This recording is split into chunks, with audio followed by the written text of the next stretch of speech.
at 37 degrees Celsius, though the E. coli optimally grow at 30 degrees Celsius, though there is no significant difference, but 37 was proven as a good activity.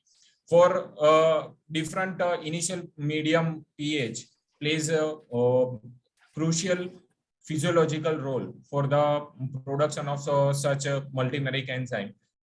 pH 8 containing medium shows the maximum cellulase, chitinase, and protease activity after 48 hours of incubation.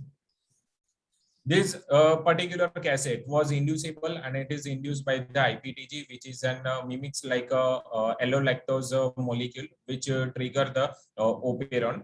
For significant rise in the cellulase, chitinase, and protease activity was obtained after the administration of the IPTG on the inoculation at a 0 hour after 24 hours.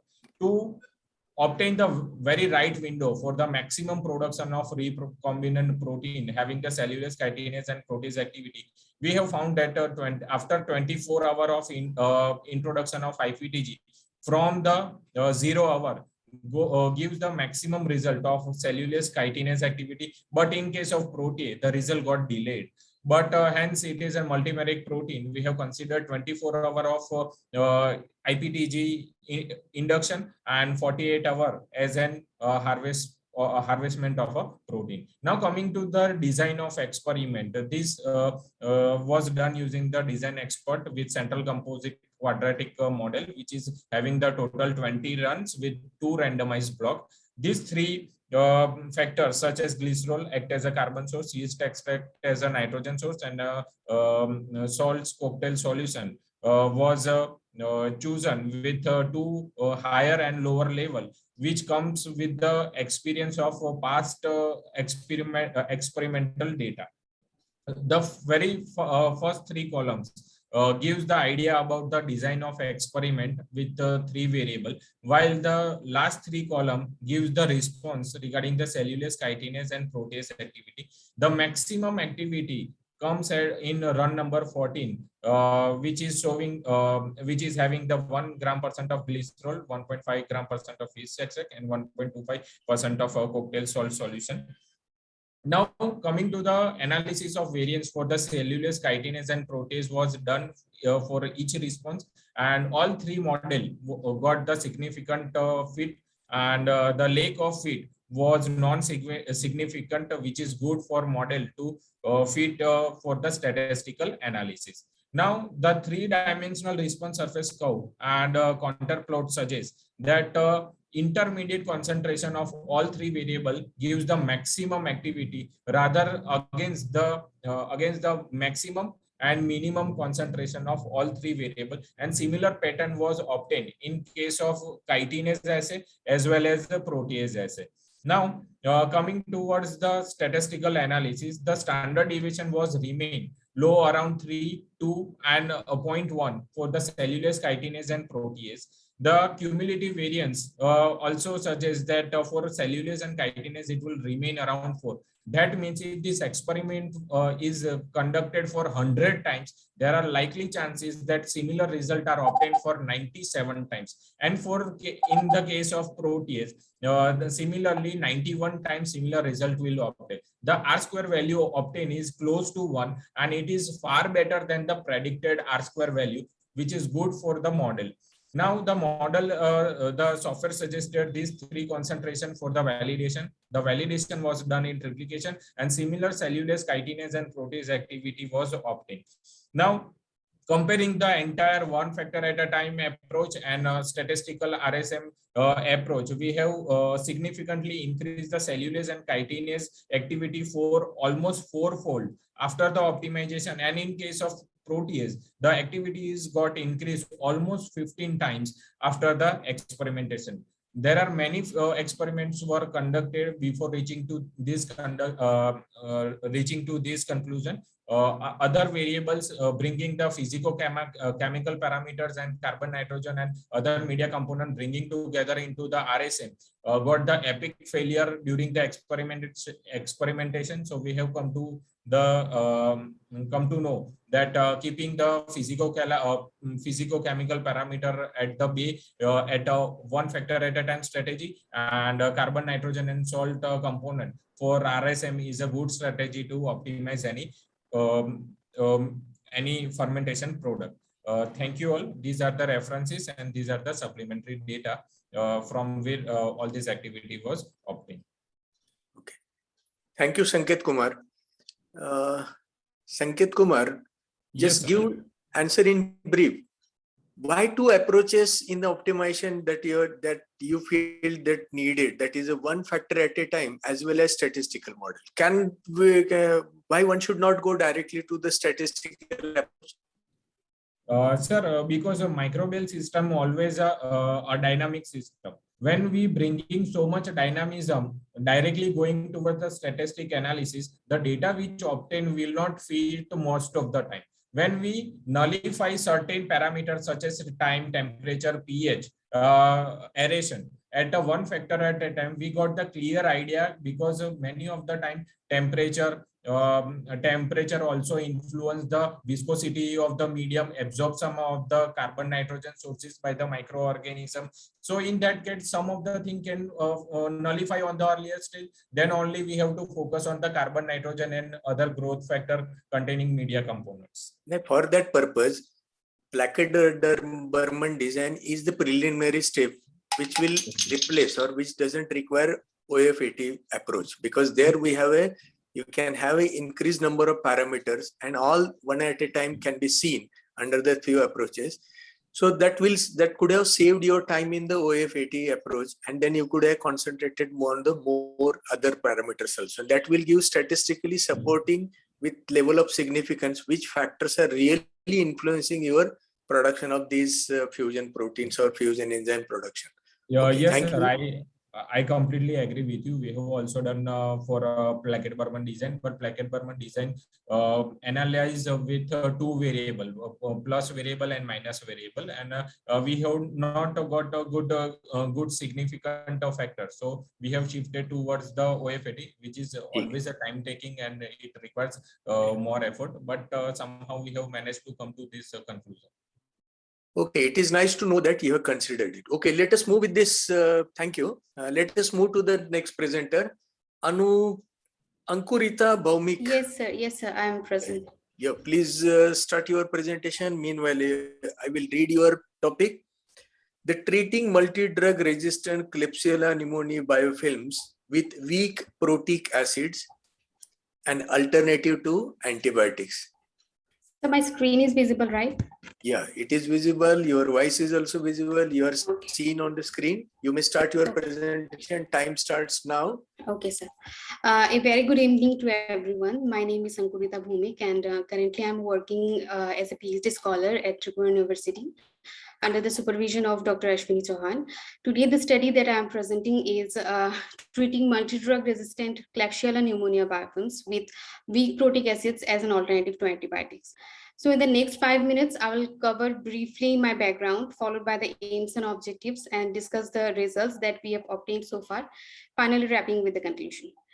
So Klebsiella pneumonia is considered as an opportunistic bacteria that accounts for 1/3 of all the infections that are associated with gram-negative bacteria, such as UTI, pneumonia, several wound infections, etc. And their tremendous ability to form biofilm, as well as their capability of transferring drug-resistant genes such as carbapenemases, has turned them into multi-drug resistant and extremely drug-resistant pathogens. And if you look into the Indian scenario, WHO and DBT has categorized this MDR strains of Klebsiella as critical pathogens with more than 50% of resistance towards third generation of cephalosporin and carbapenem. All this has certainly limited the treatment options that we have today and also increased the socioeconomic burden, altogether creating a huge public health concern. So in the study, we aim at developing a novel antibiofilm approach by repurposing weak protein acids such as N-acetylcysteine with the study object to determine the antibacterial as well as the antibiofilm activity of N-acetylcysteine against MDR strains of Klebsiella pneumoniae.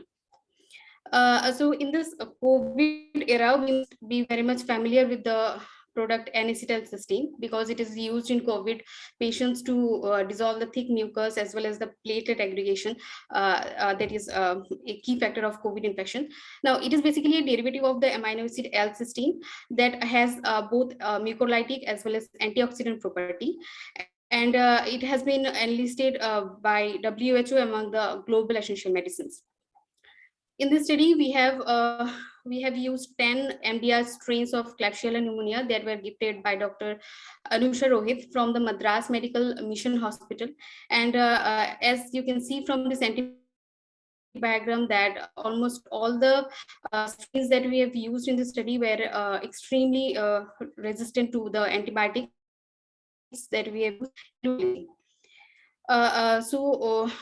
Further, we assess the antibacterial activity of N-acetylcysteine against these MDR strains, where first we have checked the MIC concentration of N-acetylcysteine against these strains by using broad dilution method. And we found that the MIC concentration was between 2.5 to 5 mg per ml for the different isolates. And then we have checked the effect of N-acetylcysteine at 3 different concentration on the growth curve of these bacterial strains. And we monitored the effect for 24 hours. So what we observed was a concentration dependent growth inhibition from the OD values.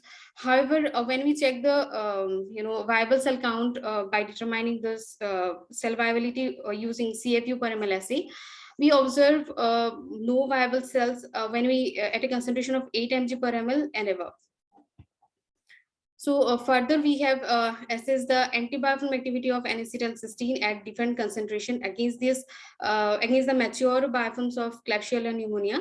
And what we have observed is within just 3 hours of treatment, N-acetylcysteine at a concentration of 16 mg per ml and above was completely eliminating the viable cells.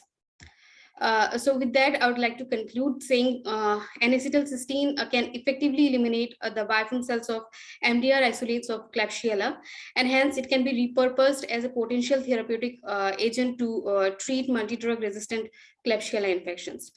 So with that, I would like to express my sincere thanks to all the organizing members of ETAS 2021 and also to everyone for their patience. Thank you so much.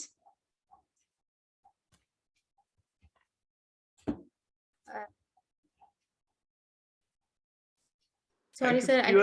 Thank you for your lucid as well as the timely presentation. Very completed in nice time also. So contents were also good. So hardly right now I do not have this major question on that. Okay, sir. I wish you all the best. Okay, let us move to sir. the next presenter. Yeah, Munir Ibrahim. So may I know Munir Ibrahim is here. You must start your presentation. You share your screen. Okay, so I'm trying to do that.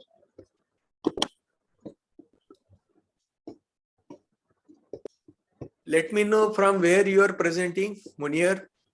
From Marwadi University in Rajkot. Good. Okay.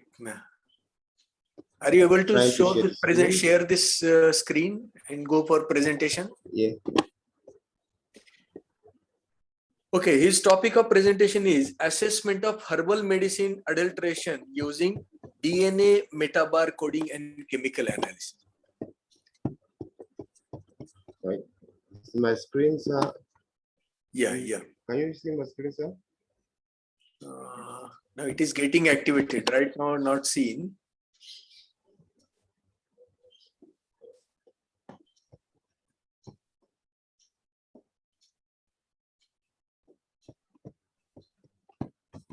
Okay, now it is seen. Yeah, it is visible. Okay, you may start the presentation. Time starts now. Quickly. Okay, good evening, everyone. My name is Munir Ibrahim, and I will be presenting on the authentication authentication, of herbal drugs using DNA meta barcoding and advanced chemical techniques. Let us start with the barcode. The definition of barcode is known to all. It is just a group of lines and spaces that represent a particular subject that is labeled on that can be read by a computer.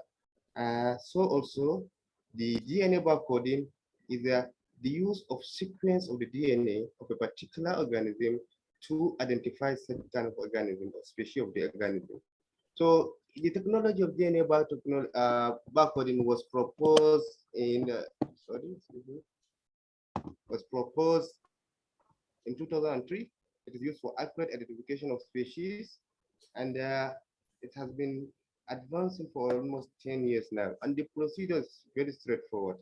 First, you get your sample. In this case, we are talking about plants.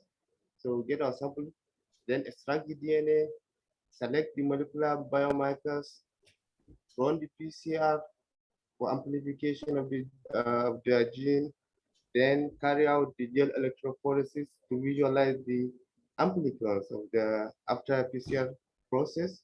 Then after that sequencing, it's a very straightforward method.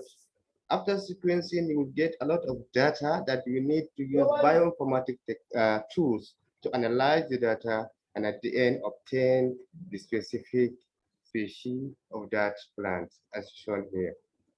The molecular markers that I use are usually four, as you can see on the screen: RBCR, L, MATK, and tRNH, PSDA, ITS. These are the most commonly used for barcoding in terms of plants. There are other markers for animals also. Application of DNA barcoding. It is used for identification of trees, species in a particular sample. It has a lot of application. Because of the time, I will move to the next slide. DNA barcoding is advanced to DNA meta barcoding. And when we say DNA meta barcoding, we are talking about analyzing of different species in the same sample. When we have different kind of DNAs of different kind of species, and we are analyzing them at a particular process to identify the species in that sample, the process is called DNA meta barcoding. And one of the case studies, the research carried out by Gapalakrishnan, who carried herbal products in different forms. Some are tablets, some are capsules, some are powders. So after extracting the DNA and running the test, the DNA meta barcoding, he obtained that most of these products, they do not contain the species of the plants that they are labeled on. Each kind of product has its own label, and on that label, the species of the plants are indicated. So after running out the test using DNA meta barcoding, he found out that some of these products, they do not contain the plant species mentioned on the label. So the assessment of traditional medicine using DNA meta barcoding is very important because it gives a very specific species Munir, please, identification. Munirji, please Yes, sir. go to the your work that you have done. Please. Achha, conclusion. sir. Okay, So, no problem. Yeah, please. Yes. So other methods includes a chemical method that include chromatography, which use LC-MS, HPLC, and NMR, nuclear magnetic resonance. The combination of DNA barcoding and other chemical methods will give a very specific specification, very specific identification of species in every mixture of herbal products. That is very important because nowadays there are reports that most of these herbal products, they don't contain the specific kind of species they are labeled in. So it's very important to know that and to give awareness to the consumers. Thank you. Okay, thank you, Munir. Ibrahim, he has presented the concept on use of DNA barcoding in the authentication of herbal or Ayurveda type medicines. Thank you. Next speaker is Asma Musfira Shabbir Ahmad. Yes, sir. Okay, now she is with us. You may start your screen presentation. The topic of Asma Musfira Shabbir Ahmad's presentation is in silico exploration of differential gene expression with functional characterization and pathway enrichment from microarray profile of breast cancer. Good evening. I'm Asma Shabbir Ahmad. I've done my project under the guidance of Dr. Pratap Salu. Basically, I've done using the microarray analysis of breast cancer. I have taken IDC, that is a stage 2 cancer. The nodes are like 2 to 5, less than 2 to 5 centimeter, and mostly it's like only 3 to or less than 3 axillary nodes are present. So what I have done, why I have taken breast cancer is because it is the most deadly disease and it's claimed, these are the statistics available. And I'll go for my aim, that is I'll be performing a differential gene expression analysis on the microarray data. And then we'll, for that, we'll be retrieving the GEO database. From that, we'll be retrieving the microarray data. Then we'll do the investigation of transcription factors and protein level gene interactions. And then I have done the significant genes identification and interpretation of pathways. What is the methodology is like, I have retrieved the microarray data set G1299 from GEO. And then I have checked the quality of the data using the network analysis suite. Then we have done the data filtering and normalization, differential gene expression analysis, and then we have done the network analysis using string, then gene ontology using Panther and gene enrichment. Then we have done pathway enrichment and pathway interpretation. This is the result and discussion. The data sets that I obtained were from GSC1299. That is a majorly Affymetrix human genome U133A array. In that I got like 4 test samples. 2-way test and 2-way control. One was like from the human mammary epithelial cells, and other one was HCC1954 cells. The HCC1954 cells that were the primary stage 2-way cancer with 3 invasive ductal carcinoma. And the data quality check, the total number of genes which I got was 13,069. And that matched gene number was like 11,454. And I got the samples were like, I took it as control and test. And when I performed the box plot, the values did not change significantly, and the box plot values are below 20. So like the values are already been log transformed. And this is the block spot I obtained. It was mostly same before normalization and after normalization. And this is a count sum plot I used for comparing the 2 biological samples to identify whether they are close or like far apart. And the principal component analysis that is also used to visually assess the differences and similarities between the genes in the test and the control. And the 3D PCA plot is another variation of the PCA plot, but it will show in the 3 dimension. And the density plot I used for the expression values of the samples. For that I found out, and there was since it was already log transformed, there was no significant change before normalization and after normalization. And in the mean square displacement plot, what we got was like there was so much displacement of the genes was found out. And I used the Limma statistical method to perform the differential gene expression analysis. And the total significant genes which I got was like 1,177. In that 617 were upregulated and 560 were downregulated. And this volcano plot was used to find out the upregulated genes and the downregulated genes, the number. And we performed the network analysis using the protein-protein interaction. That was used to find out the how the genes are particularly reacting to form the protein, and based on that, further we have done further research.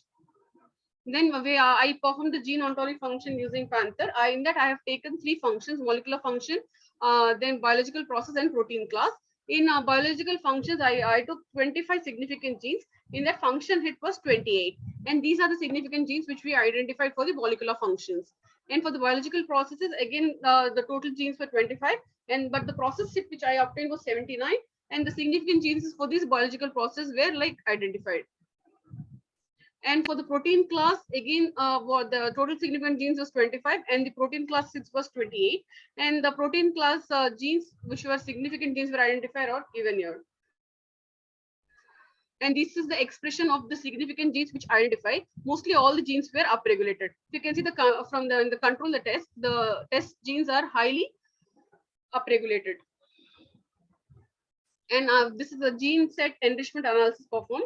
I have chosen the cell proliferation pathway. In that cell proliferation pathway, I have mapped the 25 significant genes, whichever I have chosen. I've mapped it on the right side. And this heat map clustering I've done for, this is the overall gene expression of the GSC 1299 database. And this is for the cell proliferation pathway, which I've chosen. That is the heat map of that one. And this is then the below one is the heat map of the expression of the significant pathways present only in the cell proliferation pathway. Why I have chosen cell proliferation pathway is like, it is like one of the basic pathway in any cancer.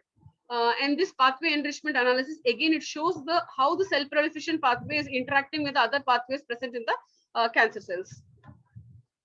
And this is a map of the genes which I've selected in the ORA network. Conclusion is like the significant genes which are I obtained for the cell proliferation pathway were CCND1, then FGFR4, TACC3, BIN1, IFITM1, BST2, IFIT3, FOXM1, IGF-BAP3, PRAME, CDC20. Why I have done this is because it is very old that one drug fits all. Because the latest what we are going to, what the society is moving through is like we have to find precision medicine. It is like tailor-made drug for each and every patient. That is why we have done this small step to do that. Thank you. And this is like my references, and thank you. Okay, thank you for completing in time. So Asma, Yes, sir. you have found out number of genes associated with this particular breast cancer. Yes, Can sir. we have, do we have found out a signature one? So cutoff line that if it is mostly in the 90% of the cases or more than that, among these 6-8 genes that you have found out. Because if you want to have the method for the analysis of the expression of these genes, so it will be tedious. Can you curtail down to through the in silico approaches? So for that, we have to again bring in the statistical approach. We have to do with the Pearson coefficient. We have to perform, and then we have to find out the cutoff value. So that is still we are doing in progress. This is what the basic step we have done before. Yeah. Now, basic step is good. So Yes, if you do it, that among these number of genes that you identified, can you have the order of sequence? That Yes, sir. that would be much better for Yes, the sir. other. Yes, sir. But- That you when we perform like the cutoff value, if you take like find out the major most commonly significant gene we find out, and then Yes. we set the cutoff value to that particular gene, we can easily curtail the amount, the quantity of the genes which we obtain from this DGE. Then you can also add that fatality that associated with the expression of the genes also, not only the establishment, because Yes, sir. how fatal that conditions are there. So if you found out that kind of a in silico correlations, that sir. will help for the wet lab studies also. Okay. Yes. Thank you for the work that you have presented. Thank you, sir. Okay. Next speaker is Sangeeta Jana. May I invite Sangeeta Jana? Yes, I can see her here. You may start your video also and go for your presentation. Share your screen. Yes, hello. Okay, you are audible now. Am I? Yes. The topic of her presentation is antibacterial efficiency of zinc oxide nanomaterial against the Staph aureus. Was it the nanoparticle or nanomaterial? Nanomaterials. Okay, okay. You may proceed. Time starts now. Okay. So is my slides visible? Yes, it's visible. Okay, thank you. Warm regards to everyone present over here. I'll start with a small introduction over the topic. So Staphylococcus aureus is a major human pathogen that causes a wide range of clinical infections. MRSA variant is currently classified as a serious threat by the CDC and is among the 6 escape bugs, those that cause the majority of nosocomial infections. Till now, antibiotics was the go-to therapy for treatment of infections, but growing antibiotic resistance among strains have become a massive problem in therapy. Besides, the small colony variants are another form of S. aureus contributing to persistent and repeated infection. Moreover, they can form biofilms with complex microenvironment. Antibiotics are not effective or less effective while treating biofilm-related infections. Hence, we need novel preventive as well as treatment strategies, which includes new antimicrobial agents. In recent years, some studies have been performed with highly targeted nanomaterials to overcome the antibiotic-resistant bacteria. Some advantages of using nanoparticles are the interaction of specific nanoparticle functionality and membrane structure can result in blebbing, tubule formation, or other membrane defects. Nanoparticle-based drug delivery system can provide increased drug retention time in blood, reduce non-specific distribution, and targeted delivery. Engineered nanomaterials can overcome common bacterial drug resistance mechanisms such as overexpression of efflux pump and thus can be used as active therapeutic agents. Keeping all these advantages in mind, we have also conducted some experiments using different zinc oxide nanoparticles to test their efficacy against clinical strains of S. aureus. We have particularly used exponentially growing culture. We have taken 4 ZNO nanoparticles as treatment. Each particle was synthesized at different temperature. We have treated our culture with different concentrations of each nanoparticle. Finally, we performed CFU count after 24 hours of treatment and obtained percentage killing results. Now I'm going to discuss the results. First, we have OD curves with standard deviations for treatment with ZNO nanoparticles synthesized at 275 degrees Celsius. From the OD graph, we can, as well as the percentage killing results, we can see that with the increase in concentration of treatment, there is a decline in cell proliferation and growth. There is not much effect of the nanoparticles at concentrations of 50 and 100 microgram per ml, but a drastic decrease in cell number is observed for concentrations of 250, 500, and 750 microgram per ml. Similar trends has been observed for our next treatment, that is for ZNO nanoparticles synthesized at 350 degrees Celsius. For ZNO nanoparticles synthesized at 400 degrees Celsius, we observe significant killing even at 100 microgram per ml. Which reduced again in our final treatment with which is ZNO nanoparticles synthesized at 500 degrees Celsius. From these results, we can conclude that the nanoparticles we used showed significant efficacy against S. aureus at a concentration of 250 microgram per ml and remained consistent even when we increased the concentrations. In the next few slides, I'm going to present the same data, but in a different point of view. Previously, we saw the concentration dependent effect of different treatment, but now I'll give a comparison between the different treatment at one concentration. First, we have the different nanomaterials at the highest concentration that we use, that is 750 microgram per ml. From the OD graphs, we can see that our controls have much higher reading with observable growth phases. But in case of our treatments, we don't observe any phases of growth curve. The lines are all straight, which indicates that our treatment is acting as a bacteriostatic agent. The percentage killing data verifies our OD curve. More than 99% reduction is observed for each treatment. Similar trends have been observed at 500 and 250 microgram per ml concentration of treatment. The percentage killing over here reduced significantly in case of 100 microgram per ml of treatment, and no significant killing was observed for 50 microgram per ml. With this, I come to the end of my presentation. I would like to thank Dr. Manika Kanuja and Dr. Suchitra Rajput Chauhan for providing us with the nanoparticles. Next, I would like to thank my colleague Akshat Malhotra for his contributions, and finally Dr. Ashwini Chauhan for his guidance and for giving me the opportunity to work in his lab. Finally, I would also like to thank Veer Narbat South Gujarat University for organizing this conference. Thank you. Okay, thank you for your again timely presented. Sangeeta, I have 1 or 2 questions. Yes, sir. You use the nanomaterials. First thing, why you Nanoparticles. call that nanomaterial? Why you are not calling nanoparticles? Actually, I just called it nanoparticles because right now I'm using nanoparticles, but in future we would like to as well work with nanomaterials, which are like nanorods, nanocrystals, all those.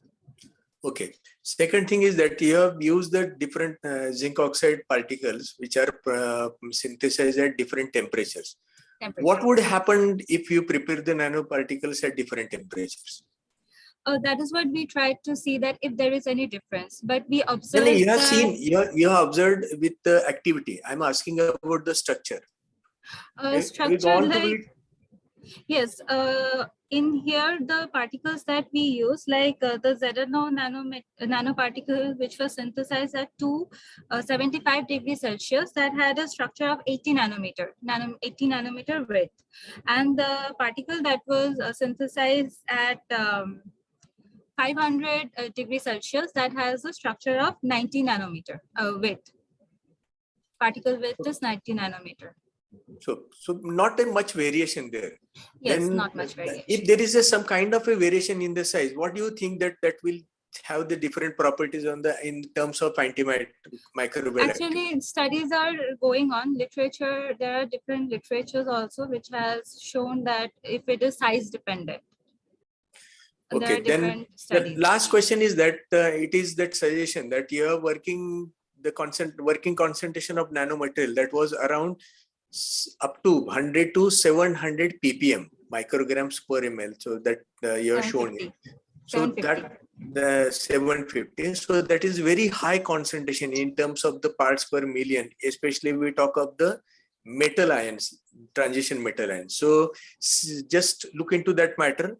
Are we allowed to have use this high concentration even at the treatment level? Okay, We thank have, you. yes, okay, thank you. Okay, just suggestion taken to mind and you can think later on also. Okay, me move to the next presenter, Daljit Singh Dhanjal. Good evening, sir. Very good evening. So you are welcome. You start your presentation. Meanwhile, I will read your topic. Okay, Daljit Singh, this topic is culture characteristics of a myxobacterial strain from the wetlands of Kashmir. Very interesting microbes, group of microbes, and very interesting place also. You are welcome. You proceed now. Your time started now. Good evening, sir. I am Daljit Singh from Lovely Professional University. I'm a PhD scholar over there. Today, I'm here to give my presentation on the topic culture characteristics of myxobacterial strain from the wetland of Kashmir. Before starting my presentation, I would like to talk about the background, why this myxobacteria are important. These are the unicellular gram-negative bacteria belonging to the Delta Proteobacteria family. Usually they are found in soil, which are organically rich, and their average size is about 3 to 8 micrometer long and 0.6 to 0.9 micrometer width. They have a very complex life cycle and they have a very unique social behavior. They form fruiting bodies when they are in a starvation condition. Interestingly, there is a example of this species of myxobacteria, that is Sorangium cellulosum, which has a genome size of 13 MB. If we see the complex life cycle of the myxobacteria, in normal condition, they form and they grow in a swarming pattern, but under the starvation condition, they start aggregating themselves and mount on each other, forming a fruiting body, which looks like a mushroom when observed under a microscope, that is a stereo microscope. Why I study myxobacteria? Because from the literature it has been known that they are able to produce diverse type of bioactive molecules and enzymes, which have the antibacterial, antifungal, and anti-tumor activity, which have where their mode of action is also novel and they target different target sites. The defining problem of my research is that we are facing the two major problems worldwide, that is cancer and multiple drug resistance. And most of the problems we are facing now is that the pathogenic strains like Staphylococcus aureus, Mycobacterium tuberculosis, Klebsiella, Salmonella, Shigella, Vibrio cholerae, even E. coli are becoming resistant to the previously known antibiotics. Now there is a need for the finding of the new antibiotics which could target and kill these bacteria. Therefore, I'm directly coming to the results, and I will be discussing with my methodology. For this approach, I did the collected the soil sample from the Hokarsa wetland in Kashmir Valley, for which I just clear the uppermost soil and dig up to 5 centimeter and collected the soil which was stored at 4 degrees Celsius for further analysis. After reaching the lab, the physiochemical analysis of the soil was done, in which pH and moisture content was estimated. One of the interesting feature of this isolation is it's not conventionally that we serial diluted it, but in this we use a dung beating method. As you can see in the pictures that I have used calcitone media, which is supplemented with a antifungal compound, that is cyclohexamide. In addition to that, we have used the autoclaved dry goat dung pellets. The reason is that myxobacteria tries to migrate themselves from the soil and aggregate themselves on the pellets of those dung. As you can see, the white color colonies that are showing visible on the dung pellets, these are the fruiting bodies of myxobacteria. For this, further, these fruiting bodies were streaked, a single streak on a same culture media, that is calcitone agar, in a single streak manner. But due to the unique nature of this bacteria, they usually swarm. So as you can see, the pattern of their swarming growth over the surface of this media provides the preliminary assessment of this bacteria that this could be a myxobacteria. Further confirmation was done with the microscopic visualization, as that can be seen under the that was seen under the stereo microscope, which is showing the presence of the fruiting bodies that bulging out like a edge. On the edge of each colonies, they are bulging. So that gives another estimation that these are the bacteria which are producing some fruiting bodies. For further confirmation, the primary culture was done in a liquid broth of calcitone broth, and these broth was grown for the multiplication of these bacteria, and these culture was used for the DNA isolation. Further, the standard method of DNA isolation was performed and the genomic DNA, which was isolated, was then subjected to amplification with the universal primers, that is 27F and 1492R. After the amplification, this isolated DNA, amplified DNA, was sent for the sequencer to the third party, that was a Eurofin in Bangalore, and from that we've got the sequenced results, which was then evaluated for the similarity evaluation on the blast. On performing that blast, we were able to find that the isolated bacterial strain was Aeromyxobacter species, and this was my estimation. Further, I have to do the analysis of the production of the enzyme by this bacteria, and which kind of antibacterial compounds this bacteria will be producing. That's all. These are my references which have been used. Yep. And thank you. Thank you, Daljitji, for the success in obtaining culture of myxobacteria. And I wish you all the best. You continue this work and come Yes, up with some good work also. Okay, Thank you. sir. Thank you, sir. The next speaker is Chirag Chopra. I'm here, sir. Yes, you may start your presentation, start your video, so that meanwhile I will read out your topic. The Chirag Chopra's topic of presentation is targeting PD-L1, an immune checkpoint inhibitor for in silico anti-cancer drug design. Are you ready? Yes, sir. I'm ready. Yeah, you have to start presentation. I hope it is visible. Now it is visible. Okay. Okay. Okay. Proceed. Yeah. Good evening, respected panel members and delegates of the conference. I am Chirag Chopra. I am a PhD scholar at the School of Bioengineering and Biosciences at LPU Punjab. And I want to thank the organizers of this wonderful conference and for giving me an opportunity to present my doctoral work, part of my doctoral work here. So I'm working on the drug design and docking studies of small molecule inhibitors against a PD-L1, which is an immune checkpoint protein. Now, just a small background, this protein, which is also known as CD274, is actually overexpressed on the surface of cancer cells.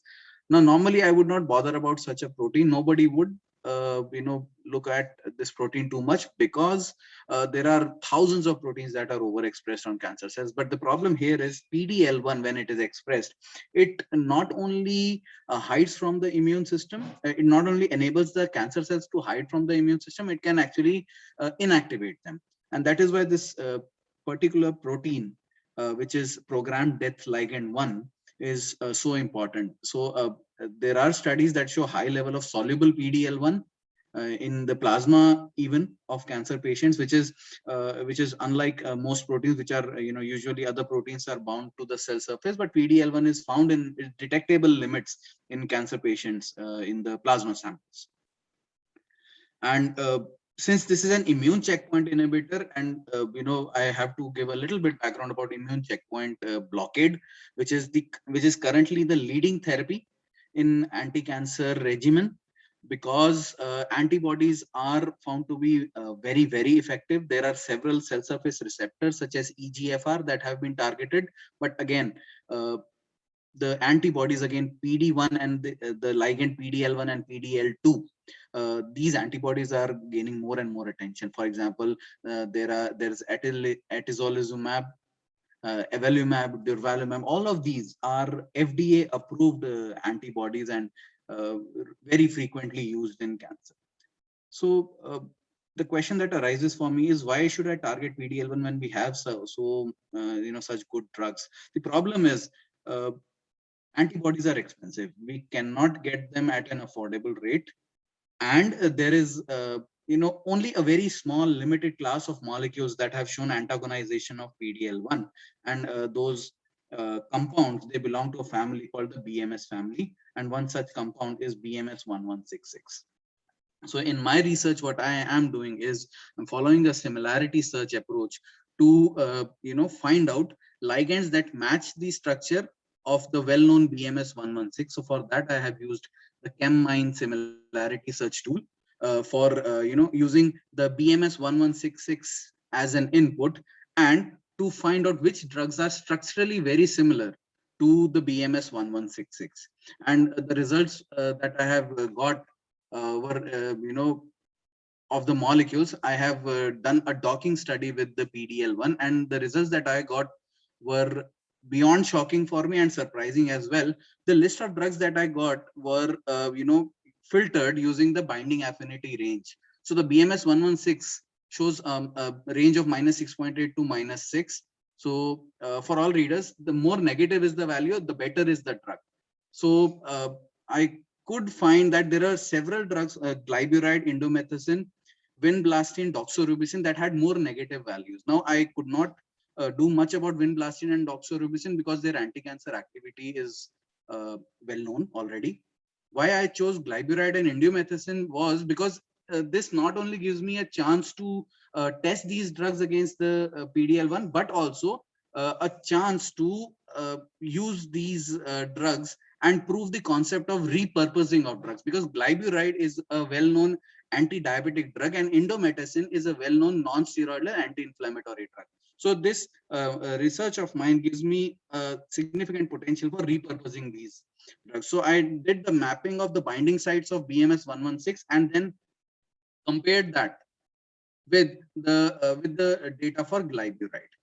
So this is just the raw data showing the range -7.6 to -7 in 9 different modes. And I've done the amino acid mapping. So because in future, if I have to, if in the wet lab, if my results don't pan out, I know which amino acids I'm targeting, so I can modify my drug accordingly. So I had mapped these sites with glyburide as well as indomethacin, and I have got a good similarity report.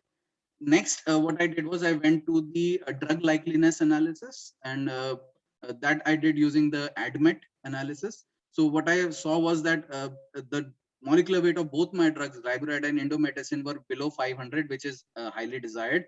Among these, sorry, was that something? Okay. So among these, indomethacin also showed a high GI absorption. Now, Yes. Come to the final conclusions. Probably that was the alarm to you. Yeah. okay. So I also did the bioavailability analysis, and the main checkpoint that I used was Lipinski violations. Both glyburide and indomethacin had 0 Lipinski violations. So this shows a high drug likeliness. So I have already completed my in vitro cytotoxicity analysis on the breast cancer cell line MCF7. The reason I chose MCF7 is because MCF7 is known to in literature to have high expression of PDL1.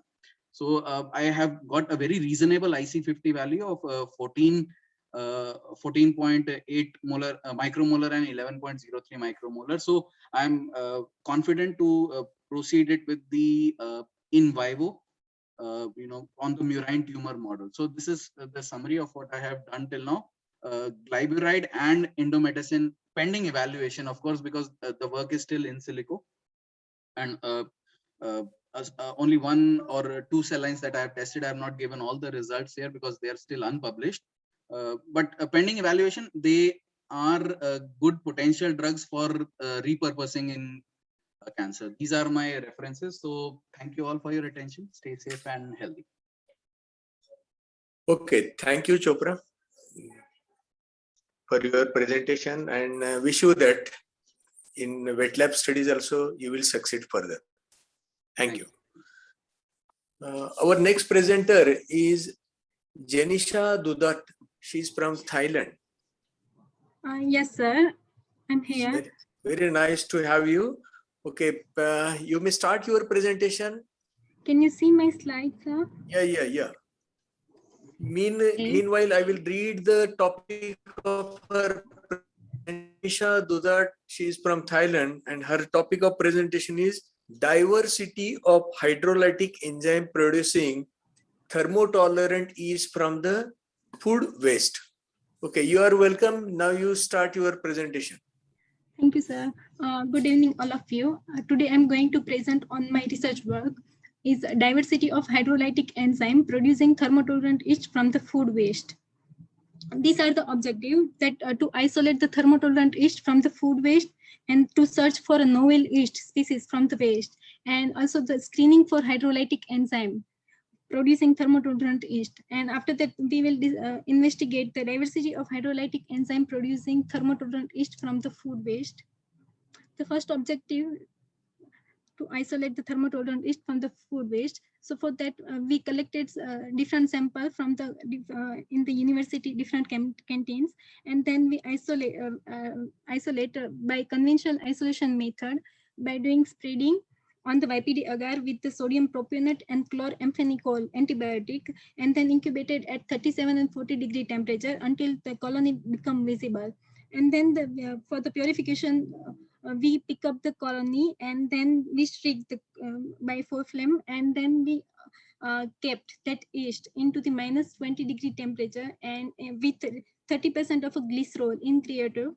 And for the D1, D2 sequencing, for the fourth step, to search the novel yeast species. For that, we did DNA sequencing and phylogenetic analysis. In that, the cell pellet were collected for the DNA extraction by the 2 different methods, the isoaryl enzymatic method and high quality enzyme genomic DNA method. This DNA sample amplified by PCR, and then the D1, D2 domain of the large subunit rRNA gene with NL1 and NL4 primer. This amplified DNA sample will be purified by the PCR purification kit, and that sequencing, sample is sent for the sequencing, and then this sequence was compared with the relevant sequence in the gene bank.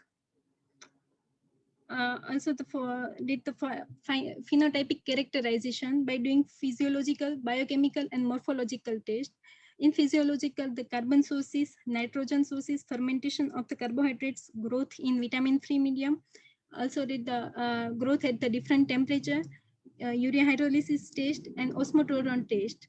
In the biochemical, did the amylase test, diazonium blue B test, antibiotic resistant test with cyclohexamine. And for the morphological test, we observe the morphology, pseudohyphae, and sporulation test. And also the construct the phylogenetic tree based on the D1D2 domain of the large subunit, rRNA gene, and ITS region. For the third objective, to screen the hydrolytic enzyme. For that, we choose the three different enzymes, the amylase, lipase, and protease. And then that yeast were pointed on the different agar plates, the starch agar plate, Queen 80 agar plate, and skim milk agar plate. And after that, we calculate and measure the amylase activity, lipase activity, and protease activity. In the result, total we collected 477 isolates from the different canteens. And here is the result of the molecular analysis. It shows the closest species of our query sequence, their gene bank accession number, the identity of the similarity, and the result of the identification with their phylum. From that table, this free strain is a potential to be a novel species. So this free strain is selected for the phenotypic characterization test. For the morphology and the hyphae test, we can observe some this like in the morphology, we can see some cell is a long ellipsoidal and it has a budding cells. And in the hyphae, we can see that this cell has a hyphae. It's like arthrochondria. And after that, after all this phenotypic characterization, we constructed the phylogenetic tree. And in this phylogenetic tree constructed based on the D1D2 domain of the large subunit and the ITS region. The result of the amylase producing yeast, we can see that the maximum amylase activity is produced by Candida parapsilosis. It is a 1.45 mm, and the lower amylase activity is a Candida magnui. It has a 0.76 mm activity. And after that, for the third and fourth objective, we will be continue with lipase production and the protease production. Thank you.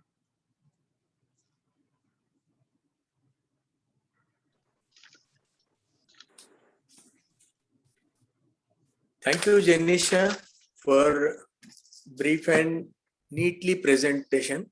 The slides were good. Okay. Wish you all the best for your future. Thank you, sir. So far in this session, I think we are at the end of this session, oral presentations. Gaurav sir, do we have any other presenter from in oral part? No, sir, it's done.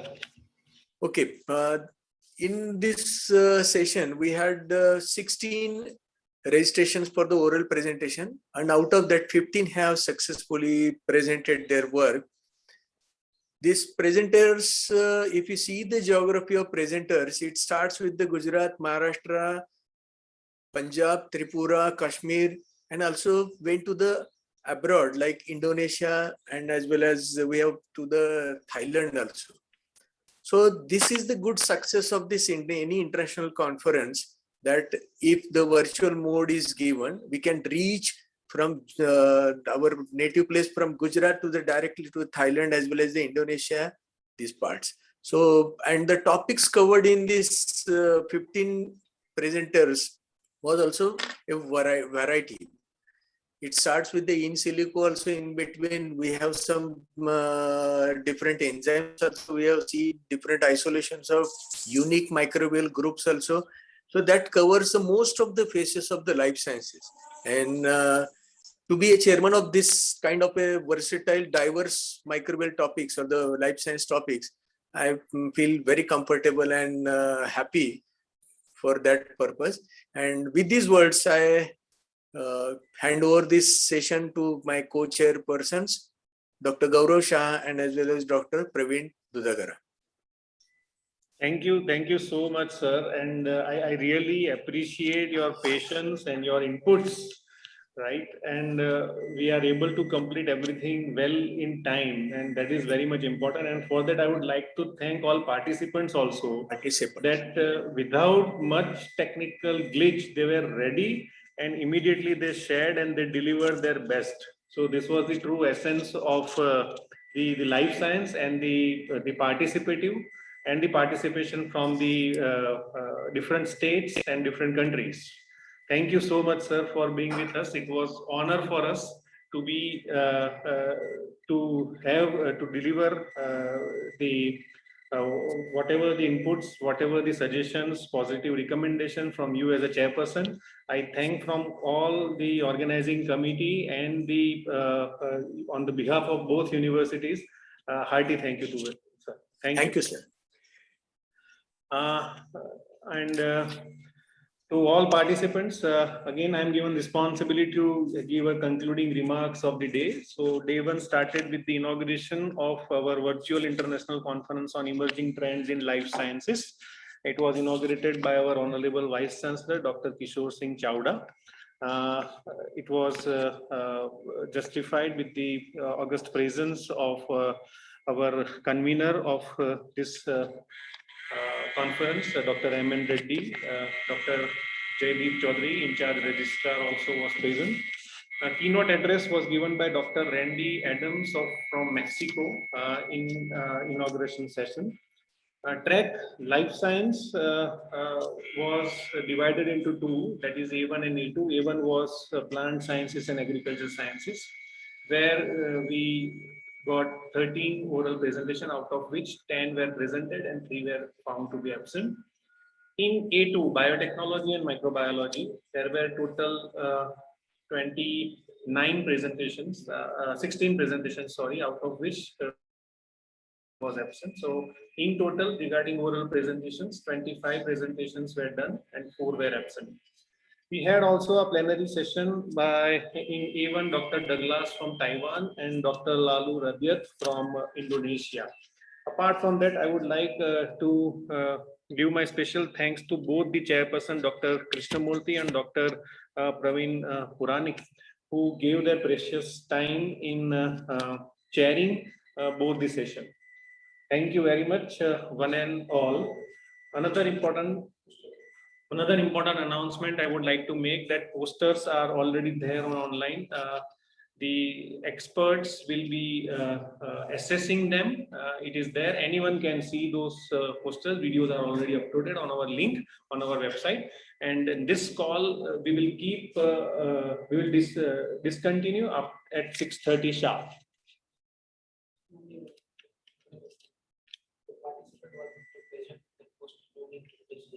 Yeah. So another important announcement is that all the participants who has given or who have submitted poster, they need not remain present. It will be assessed by our experts because it is there online only. They did not present it. In case of any doubt or question, they can write in the chat box. We are here till 6:30 sharp. You can write in the chat box and I can resolve. So thank you very much again, Puranik sir. And I you leave now? Yeah, can I take you leave now? Yes, sir. Please. Okay. Thank you. I hope to meet you personally. Yeah, certainly. We are very close and I will be there only. Okay. Yeah. Thank you, sir. Thank you. Happy to be here. Thank you.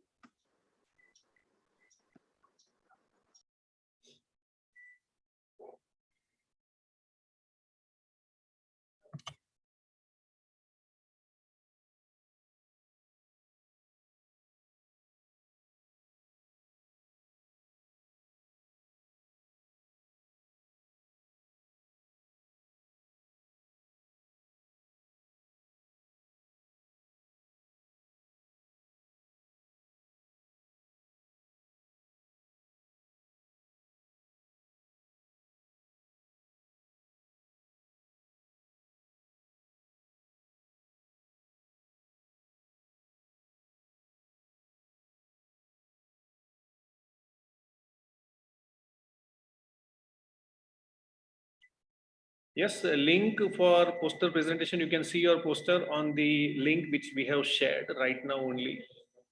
Hima, if you are hearing me, you can just log into conference.bnsu.info. You will get all the presentations there.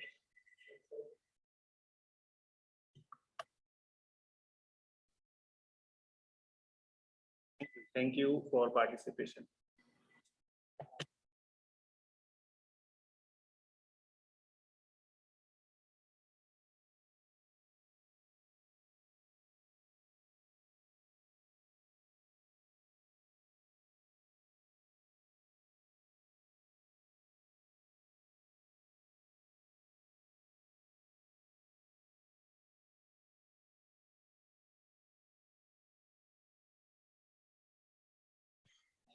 So I have shared my screen. Participation can visualize on poster gallery. Everything is there. If you click conference.bnsd.info,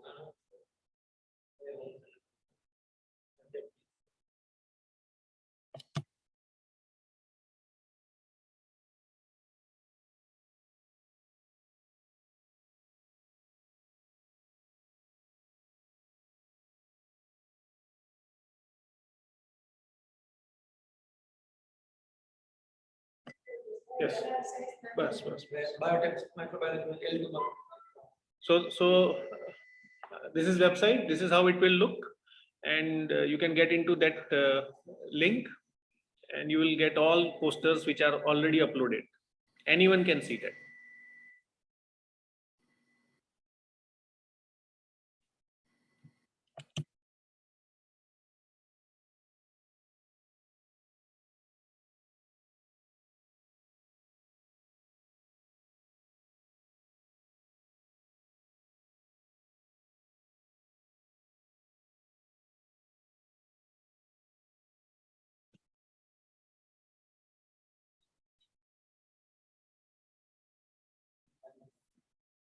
So this was just demonstration which was shown so that everybody can get into that.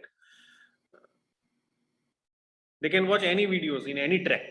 Everything is available on our website, conference.bnsu.org.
Anjali, there is no question answer session for poster, right? So you did not wait.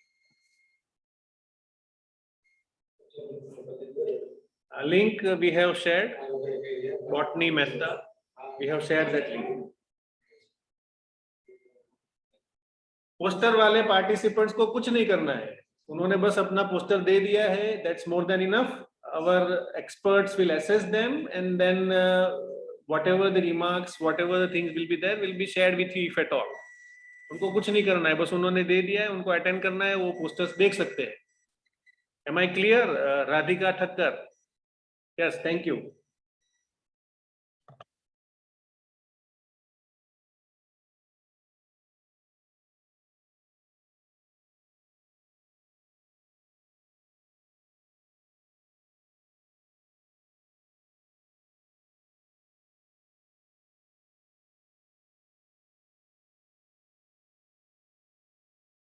So apart from there is a provision of email in each and every poster. You can communicate if anyone has doubt or query, or anyone wants to learn something more about whatever the topic has been covered in poster, they can communicate via email. And obviously authors will respond. That is what I expect. Thank you very much, Digvijay Singh.